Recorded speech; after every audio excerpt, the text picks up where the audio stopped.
रात के 2 बजे थे।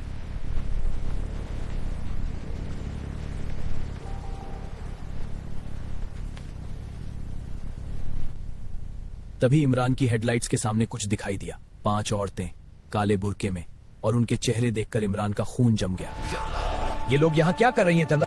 फिर अचानक उन 5 ने एक साथ इमरान की तरफ देखा, जैसे वे उसी का इंतजार कर रही हों। इमरान ने गाड़ी पूरी रफ्तार से भगा दी, लेकिन जंगल में डर खत्म नहीं हुआ था।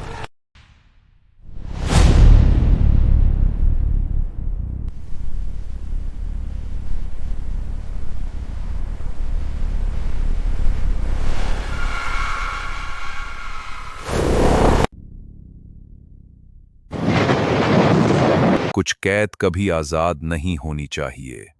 सिक्किन की कैदी।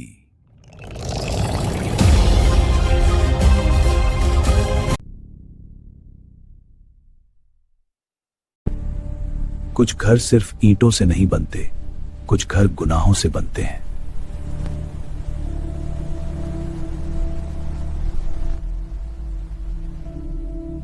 इमरान को अब्बू का फोन आया था। बस इतना कहा था, बेटा जल्दी आ। गांव वैसा ही था, पर हवा में एक भारीपन था जो पहले नहीं था। गांव में घुसते ही अब्दुल ने गाड़ी आखिरी स्ट्रीट लाइट के नीचे रोकी। तभी उसकी नजर सड़क किनारे पड़े एक अजीब काले पैकेट पर पड़ी। अगले ही पल वह पैकेट अपने आप हिलने लगा और अब्दुल का दिल जोर से धड़क उठा। बिना पीछे देखे वह तेज कदमों से अपने पुराने घर की तरफ बढ़ गया। घर का दरवाजा खुला तो एक ठंडी सांस बाहर आई, जैसे घर इंतजार कर रहा था। घर में वक्त रुका हुआ था। दीवारों पर अराबी नाम थे, लेकिन कुछ और भी था। अब्बू सो रहे थे। इमरान ने सोचा, सब ठीक होगा, सब ठीक होगा।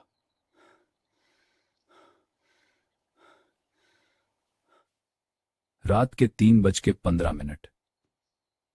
वो वक्त जब दुनिया और उस दुनिया के बीच का पर्दा सबसे पतला होता है। तभी ऊपर से आवाज आई।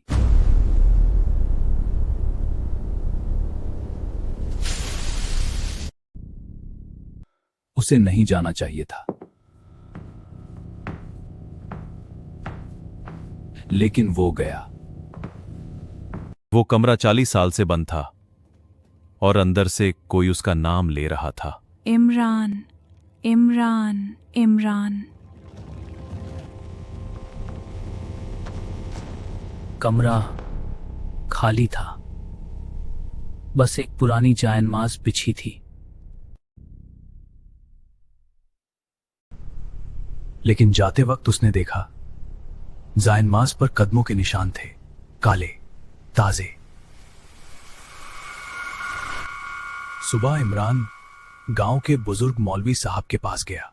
मौज रात को जायनमाज़ पर वो काले पैरों के निशान, वो अभी भी मेरे दिमाग में है। मौलवी साहब, वो पुराना कमरा, वो कमरा खुल गया।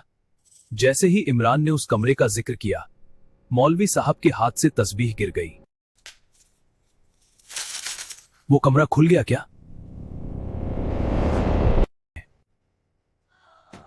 40 साल पहले इस घर में एक बेगुनाह औरत को कैद करके कत्ल किया गया था। जादू के जरिए उसकी रूह को सिज्जीन में भेजा गया था। उसका नाम था रुकैया और उसका कसूर था उसने सच बोला था।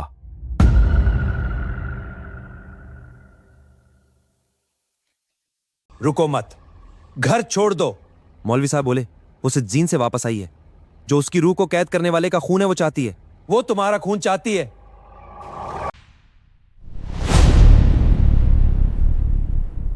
जब इमरान घर लौटा, अब्बू जाग रहे थे, लेकिन उनकी आंखें, वो आंखें अब्बू की नहीं थी। वो कमरा खुल गया ना? अब्बू ने वही पूछा जो इमरान ने किसी को नहीं बताया था। क्या हुआ बेटा? और फिर अब्बू वापस अब्बू बन गए, जैसे कुछ हुआ ही नहीं। उस रात ठंड बढ़ती गई। पंखा बंद था, खिड़की बंद थी, फिर भी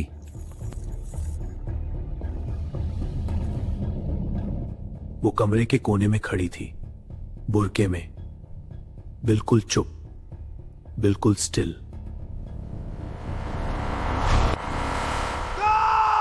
वो कमरा खाली था, लेकिन वो जायन माज जो ऊपर थी अब यहां थी। जायन माज पर कुछ लिखा था, बिस्मिल्लाह, उल्टा। इमरान उस कमरे में वापस गया। दीवारें काली हो रही थी।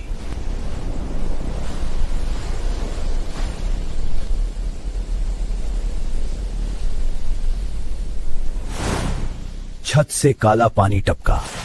यह सिज्जीन का निशान था।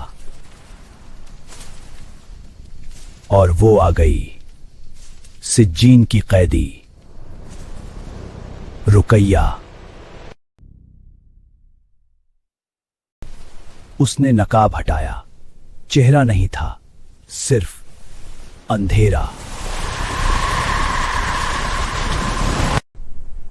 इमरान के हाथ में अब्बू की तस्बीह थी। होंठ हिले, कलमा।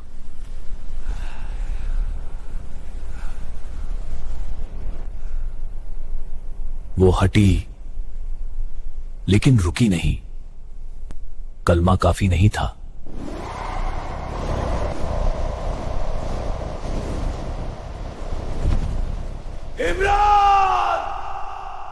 अब्बू की आवाज ने एक पल के लिए रुकिया को रोका।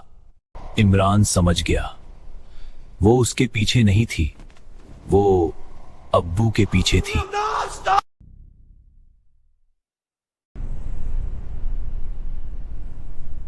इमरान समझ गया, वो उसके पीछे नहीं थी, वो अब्बू के पीछे थी। पहले मुझे मारो।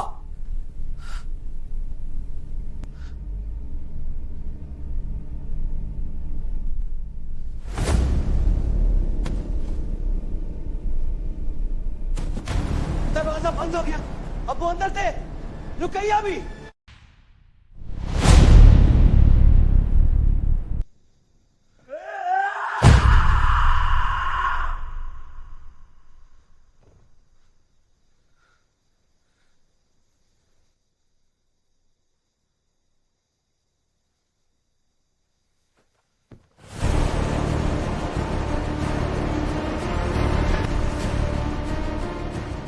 तेरे अब्बू ने मेरा घर जलाया था, मेरा बच्चा जलाया था।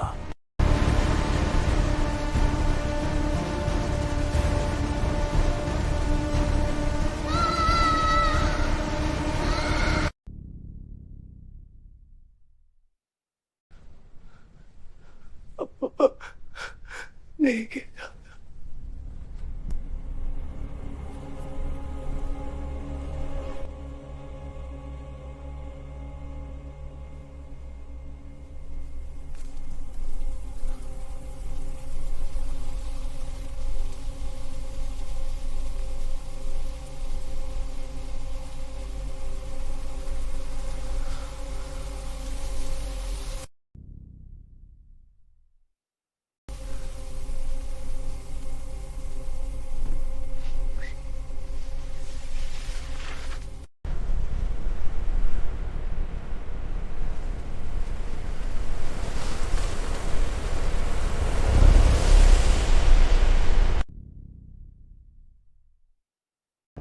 औधु बिल्लाहि मिनश शैतानिर रजीम।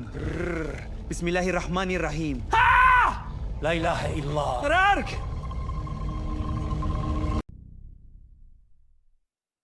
रुकिया अब सीधे इमरान के सामने थी। किताब से नहीं डरती थी बिस्मिल्लाहिर रहमान और पास आती जा रही थी।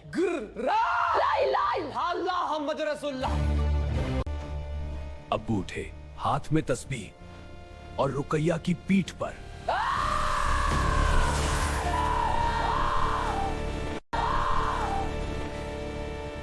बाप और बेटा एक साथ। बाप और बेटा एक साथ पहली बार।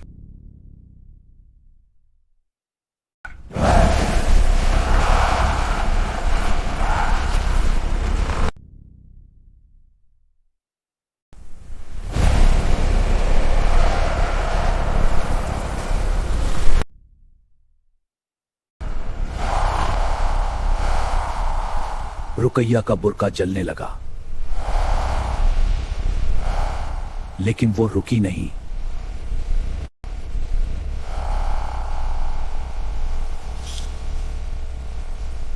रुकैया, मैं माफी मांगता हूं।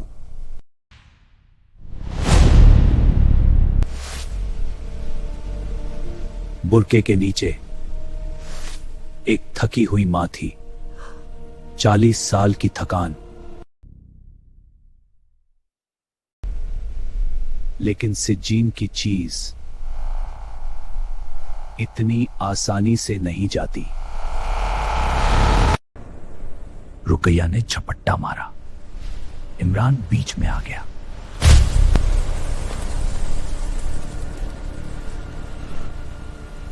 इमरान गिरा, लेकिन किताब हाथ में थी।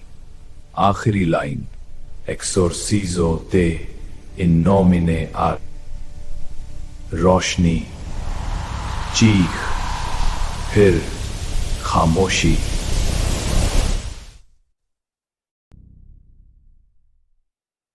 कमरा खाली था, दोनों जिंदा थे।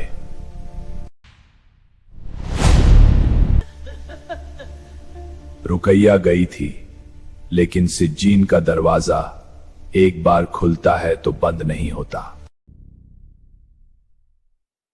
अगर हिम्मत है तो इस कहानी को लाइक करो, चैनल को सब्सक्राइब करो और कमेंट में लिखो मैं नहीं डरता। तुमने कहानी देख ली, लेकिन वो अभी भी यहीं है। अब तुम भी मेरे कैदी हो।